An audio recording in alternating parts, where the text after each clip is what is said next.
that feeling, you know, we talk about the dread, the fear, the ultimate fear, right, is when you're lying in bed on your own in the middle of the bush and the bed goes like that. And your gut just feels like someone's just punched you right in the guts, like the diaphragm. And it's like, oh, and then you can't move your arms, and you wake up the next morning, you've got fingerprints on your arms like this. That's where it all started. So I feel like I did my apprenticeship in fear, to learn how to deal with these things at a level, so that I could be in that moment where the darkest thing in the world is on me, and I know that I can get past it, right, and get through it and take it out of this person so they can be well, right? But I don't think it's doing me any good. I'm going grey really quick. My body's breaking down, and I think it's because of the energies I take through me. I really do. I think it's wearing me down physically. Because like I said before, it's like putting, you know, too much power to an engine. You know what I mean? A little electric engine, and you got too much power to it, and it just whines until it burns out. That's what I feel like now. How's it going, guys? My name's Chris Sun, and I'm the director of the new horror film The Possessed, in theatres down under this November. When I launched the trailer a few weeks ago, a lot of people started inboxing, messaging, commenting on YouTube, etc., and social media. How is this movie inspired by actual events? And we figured to save time in writing comments and answering everybody, we would make a video and introduce you guys to a wonderful chap named Mark Gardner, or better known as the Accidental Exorcist. So this video is to pretty much give you guys a bit of an insight into, you know, why is this movie based on actual events. So Mark's going to talk you guys through how he become an exorcist, or, you know, does his clearing, some of his clearing, stuff like that. We are not going to show you guys actual footage from Mark performing clearings, because we have some of that stuff for the special features that'll come out on the DVD, on the Blu-ray later this year, and of course around the world. So guys, if you get a chance, you know, watch the rest of this video, get to know what the movie's about. A bit of you know, an idea for you. In the film, I think there's like 6 or so exorcisms or clearings in the movie. They're all inspired by some of Mark's actual past clearings, from, you know, a lust clearing and stuff like that, which Mark actually talks about in this video. So please check it out, support the film, spread the word about The Possessed. We are in theatres down under in Australia. I think there's a ghost in the door behind us. We are in theatres in Australia from November, and releasing in the United States and around the world in early 2022. So guys, thank you very much. I hope you enjoy Mark's stories, and we'll either see you guys in the cinema or see you on the DVD. Thank you very much, guys. There was a number of events that happened that sort of made me indicated I was getting sensation. I walked into a bar and I'd get the feeling that I felt suicidal all of a sudden. I had all these feelings that weren't mine, right? And then you go into a bar, you look around the room and you kind of go, well, you know, I can see the person over there, they're not feeling too good about themselves. You started to get the idea that these things were coming to me and through me, right? And that's the difficult part about all this. I'm a partial medium. So in exercising somebody, I actually have them come through me, and then I clear them, right? But those were the things that started that. My first one was a very, very difficult one. In fact, it was a gentleman that was sent to a friend of mine who had taken over a surgery, a healing centre. The former pranic healer had passed away, and the Vatican had actually sent this guy to him.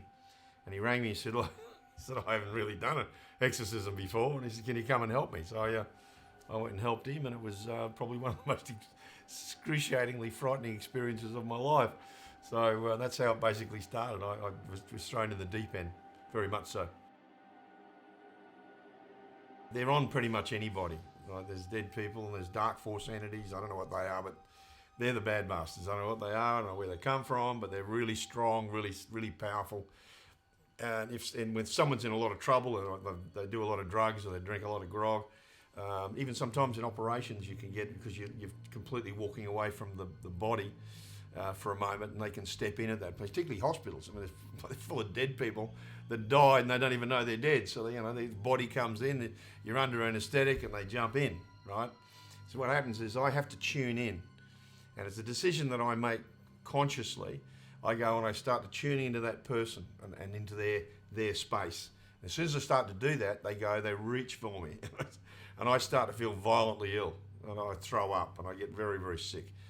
and then it's on, and then I just focus on that process, and then I start pulling it out, and I can feel it coming through, and then they talk through me. Sometimes foreign languages and different things come out, gobbledygook. Who knows what it all means? And that's one of the things I guess I really wanted to take on, was to find out what this stuff was. Is that a language that somebody can recognise? What's actually happening to me? Put an EEG on my head, test my blood, test my, what's my hydration level like? Because after I finish a clearing, I feel like I've eaten a handful of sand. I'm that dehydrated. What happens is I've never had an ad in a magazine or a paper, or I've never done anything. I don't have any way of telling people I do it. It's all word of mouth. I get people call me from Hollywood. I got people calling me from London. I've got this friend, and they send me a video of what's going on, and I go, okay. And then I go and lie down, and I go, I'm going to do a clearing for the person's name, and I basically do it on myself. That I'm actually this is for this person through me. Oh well, the guy from the Vatican, that was sent from the Vatican, I got thrown over a desk and 2 chairs. He had this big beard, he was this solid sort of guy, and these weird tats all over him, and it was really hard. It was kind of like one of those things of because it was probably my first real big exorcism, and the pranic healer guy that had brought me in, that didn't really know how to do exorcisms at that time, he's now become a very, very qualified exorcist, because it frightened him so much we really went out and learned how to do it properly. Because I remember I used to use a little stone, because I just didn't know where that came from, but like I said, it was just all, I don't have a clue how it all worked out that way. And he said, look, I'm going to go there and I'm going to wave my hands around his body, and when I find a bad energy spot, I want you to tap there. So he's gone, right there, and I've gone, and it was like being tasered. I got lifted off the floor and over these chairs and over a desk. I was like, holy shit. So I've picked my ass up off the floor. So I ran back over and said, well, where now? And he goes, there. I went, oh shit. Next minute, he starts screaming, and he's screaming. And then I felt the energy come through me. So it was a funny scene. Like, I'm screaming, this guy's screaming. He's looking at me going, I see me in you. Like this. I'm looking, oh really? So I couldn't engage properly because he was so frightening, and I just had no experience. And then I've looked up, and the pranic healer's looking at me, going, his eyes are rolling around his head. He's left the room, and I've gone, what are we going to do now? But we got through it. But it was scary because I didn't know what I was doing. It was frightening because I knew this stuff was on me, and these beings, these creatures were on me, and they were all over me, and they're making me, twisting me around and throwing me around, and I was sick, and it was like, I just didn't know what was going to happen. I literally thought I was going to die. So you're in the room, and then Mark starts doing his thing. Did you start to feel something leaving your body? Like, what was that process like? All I felt was the quickening of my heartbeat, and when he would leave my heart area and go up or down the legs, and what he was doing, I would feel just completely normal. When he went back round to my heart, and each time he did, it got more dramatic for me. It got more, oh geez, is there something wrong? Yeah. At that point I thought, well, just go with it, let it go. And at that point, Mark was very vocal, was very animated, was very sweaty, and all the things that would show that he's not enjoying this. This is not being done for joy. Yeah. At that point, when I decided, well, whatever it is, I can let it go, I felt an overwhelming desire to choke the living shit out of him for putting me through this. To which I found it hard not to want some sort of physical thing, but I thought, no, that might be a little bit off-putting for a man who's obviously having a hard time as it is. So you started to have a bit of an urge though, like you just wanted to... So something was kind of now releasing and didn't want to go. I'm not an aggressive person. Because of my size and my demeanour and my life experiences, I've found that if I do act aggressive, it doesn't work well for me or others. Right. So I'm not naturally an aggressive person, but I did feel an overcome of emotion and a welling up of something, which at that point I truly believe was just my own feelings. Okay. I was, once again, not wrapped up in the whole, I have a demon thing in me. Yep. But we went through the process, And as he went back and forwards over my body, I felt slightly better each time, to a point where I felt quite at ease and nearly sleepy. Yep. So that's where we finished up. He come out of it. I didn't like how he looked. He was sweating. He wanted to sleep. He was obviously in distress. When it left, and I say it because I give it a life of its own, I truly believe it was something that wasn't me. Yep. Like most of us, we can all have our little personalities we rely on in different situations, but this wasn't anything to do with that. This was the relief from something which was ruining my sleep, it was ruining my life. I was just living with it. I was waking up, and usually after I would have one of these episodes, I wouldn't go back to sleep. Yep. I really admire him for his determination, and like I said, I've seen firsthand what it does to him. It's not a pleasant experience for him. It's not something he's doing to act out a role or be a better person. It actually really knocks him round. I think why he stuck with it, I don't know, but Mark and I are different people.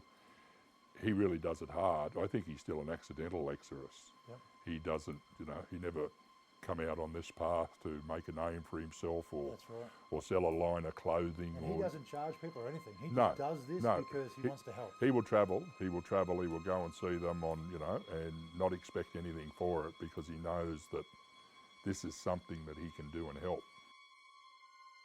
This lady called me, and she was having problems with what she said was that this Nepalese monk was visiting her and having sex with her etherically, right? And I thought, okay, this woman's either crazy or maybe there's something really going on. And I find it very difficult to knock someone back and just and not do something to help somebody. So I went to her house. It was really interesting because I parked outside the house and started walking up, and she's come out and met me halfway to the door, and she just out of the blue just said, "That's when my friend died. She burnt to death."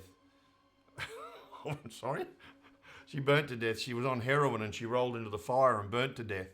And I'm thinking, oh, okay, what do I got here? So I went in there, and she had a massage table sitting in the middle of this house, and the house was just like a bomb had hit it. There were spider webs coming from the floor to the ceiling. There was a full, almost completely decomposed rat in the corner. This was just like, it looked like a haunted house walking in there, right? She lay on the table. She had a massage table sitting right there. So she lay on the table. And the moment I started to tune in, it was like, normally they come through, kind of, there's a couple of things come through really quickly, and then when another one comes through, this time they kind of hit me all at once, and it was like and there was someone else in the room. I don't know what it was, but I could feel his presence in the room of something else being there. And she started to squirm, and I was like, then she's lifted up, and she's got right heel on the bed, and she's sort of arching up like this, and she's moving like she's having sex. And I'm going, okay, this is not cool. And so I kept going. And it was that point where I got, how am I going to get out of this? How am I going to go? How am I I want to just walk away, get in the car and go and pretend I never even saw her. But I couldn't do it. I kept going, and this thing was standing there, and I just felt this male energy. So I'm clearing away, and then bang, it cleared. And she said to me at the end of it, she said, well, what are you doing? She said, I'm going to head home. She said, and then she just switched in this mode, right? And I felt this other being in the room. And she said, you can stay with me. And I said, what do you mean? She said, well, just stay with me, and have sex with me. And I went, whoa. I said, I clearly didn't clear you properly. She said, no, that's not me. And it was almost like she changed. She was this person, then she was this person. I'm thinking, there might be some mental health here. So she kept going on about this Nepalese monk visiting her at all hours of the night. So I left. 2 or 3 mornings after that, that feeling, that male energy, was in my bedroom at 4 o'clock in the morning with another energy, which I can only assume was her, and there was a whole sexual energy going on in this room, right? It was real. I'm thinking, oh man, this stuff. So you hear about healers all the time, healing people in other countries. I do it. I clear people in Las Vegas and LA, my movie stars that I look after. And I can actually, as soon as I tune in, there seems to be no timeline. You can tune directly into another human being any place in the world, right? Now, I'd say that's quantum physics, perhaps. I don't know. Because remember, I don't know what this is. I haven't learned any of this. So I'm just going as I go. That's why I really want to investigate it more. I want to understand it more. And I'm glad that you've picked it up as a story, because it's a real one. It's a true one. But I want to see what chapter 2's got. I want to see what this actually means. I want to meet some of the good, because I'm only getting all these shitty, dark things coming through. I want something good. I want to understand better what it is, so I can relate to other people. Not like this and tell you these stories about creepy shit that goes on, when it could be a way out for all of us to understand what death is and what an entity is and what happens to you when you die. I remember astral traveling and looking at somebody, and I saw this black thing crawling. You know, paranormal, when you see the girl crawl over the guy right at the end, and then her eyes go all funky, you know, like all yellow, like that. And these things had red eyes, and they were squirming in and out of the body like this. So you captured that on some of those dust, demons. The big ass monsters, I've not seen that myself. I know there's people that see that, particularly in the religious iconic way. They see the Hoove demon, and I think there's something in that. I mean, when we start investigating it more, like the things like holy water works. I bet it only works in Christian society, because you're going back. If you went over to, let's say, to an Islamic culture where they've got the jinn, which are demons, would they look like something that they would look like? And what would this particular thing be? Not holy water. What is it? Right? What American Indians do, the Aboriginals here in this country, they use the smoking ceremony to get rid of demons, right? And they smoke all their items, all the things that that belong to them. They smoke them, so they get rid of the demons. They've been doing it for 40,000 years or more. These cultures have known about this stuff way before white man got into the idea of being Christians and religious iconic crosses and holy water, but it's still relative. Do the demons fear it? Of course they do. Why? Why do they fear it? I mean, these great big demons are absolutely possible, in my mind. And if you spoke to a Catholic priest, or an exorcist from the Catholic Church, you'd probably find the same thing. They see these Hoove demons. They see these things because that's the stuff they're afraid of. I think it's something that you've got to experience. I mean, I didn't believe it either, mate. When I first started getting involved in this, I thought it was all bullshit too. I thought it was just crap. I didn't have really. I come from a Mormon background as a kid, so I have got a religious background, but I didn't believe in any of this stuff in any way, shape, or form. So when it happened to me, I was actually getting a healing session with a pranic healer, and he's waving his hands around fixing a crook neck. And my face twitched, and next minute he's chucking holy water at me, and the girl's, his assistant's got a big cross over my chest, and I've bitten my tongue, and I'm bleeding, and I'm spitting blood everywhere, and I was in my body, fully aware, but I had no control whatsoever. And I was off this bed, mate, with just my heels on the ground. It was like the skin was being peeled off like that. It was like screaming. Police turned up, 2 coppers turned up at the door. With the hands on the guns like this, because someone had rung them and told them someone was killing a stuffed pig or something. They took one look at me with my scary looking eyes and covered in blood, and everyone else covered in blood. It was like, oh no, shit, let's get out of here. They shut the door and left because they realised there was a ceremony of some sort. But that was really, I didn't believe it. And for people who don't believe it, you got to believe in something, right? If you're happy, you don't believe in any of that stuff, and you've got a happy life, fantastic. That's awesome.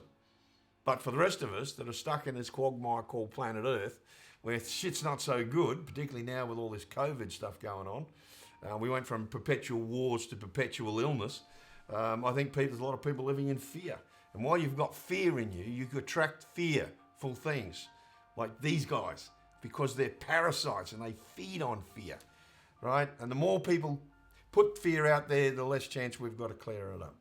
And that's, as far as I know, and my understanding is, I'm here to help clear that shit, the darkness and the fear-gobbling bloody beasts, critters, whatever you want to call them. I thought, to be honest, I trusted you to make that story what it is, and it's a great story, and the way you put it together is fantastic. The way it actually happens in terms of those things might be an interpretation of how, because to me it's very scary, or it was particularly very scary when I first started. I couldn't explain it. And the darkness that you felt, you could express it that way in a practical's character, and it would be very frightening, and it is. It's very frightening. It's the, when you come across something really dark and really strong, you sometimes question, you wonder whether you're going to get through it. I've probably done on at least maybe 20 occasions I've actually thought I was going to die in the process, and that to me that's pretty scary. I think you did depict that kind of fear. And one thing that you really nailed in this movie, and particularly with John Jarratt, was how exhausting it is. How it actually wears you down to have another energy on your body and then have to dump it. And it's almost like you're running, 2 engines in a tiny little motor, and it's just overwhelming the engine. And that's what it feels like. And you picked that, and John got it. It was really good. You know how I told you I work with my Uncle Jacob? I help him clear demons from people.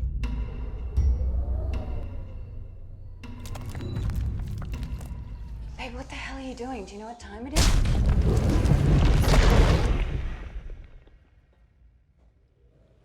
I swear I just saw something go past the camera. You know what? I get this feeling that something really bad's gonna happen soon. Really bad. Something big's coming. No! I don't know, it's just a gut feeling. I wish I knew, but... That's 4 in 1 month. We've never had 4 in a month before.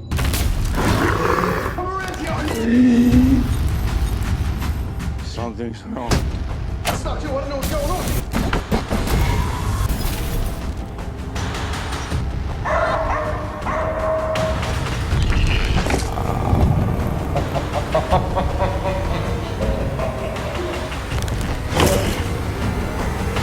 I give you full permission to clear me today.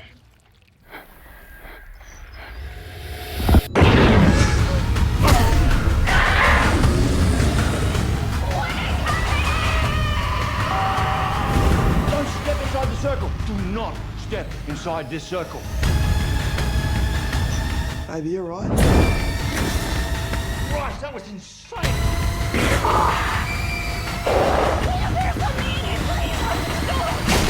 We've never needed holy water for a clearing before.